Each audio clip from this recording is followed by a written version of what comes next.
So Simon, the third phase of brain-friendly selling, you talk about context and catalyse. Yeah. So I don't think that's immediately obvious to a salesperson, so perhaps you can explain that. Yeah, sure. So first of all, I want to understand the context the customer is in, of the where their, for example, their company, their organisation is. Understand the, what's going on in their industry, what's going on in their organisation, at a broad contextual level. It helps you to understand, what the customer is likely to be interested in.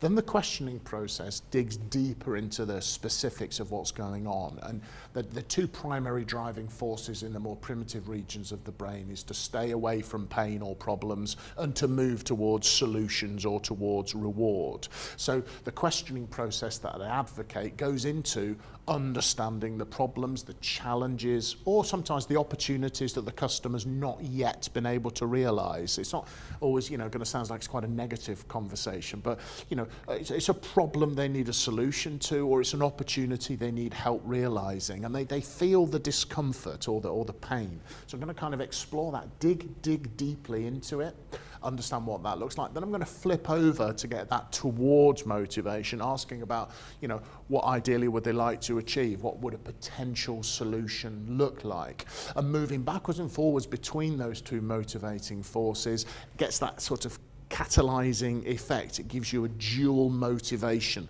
The customer's very clear about where they are and what they'd like to avoid or move away from, and they're very clear what good or success looks like and the benefits they will receive.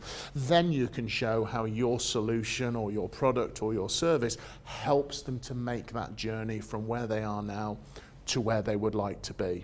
Very powerful way to motivate customers to make buying decisions and to take action. And you said, in your answer about this negativity, it could seem like a negative conversation, but actually, isn't it important to have that negative conversation? Because actually, if there is no discomfort with the customer, they've got no reason to move to somewhere else, which after all is what you want them to do. No problem, no sale. And sometimes a problem is you're shown something better, that's a better solution, it's going to save you time, save you money, give you a better quality. That creates a sense of discomfort.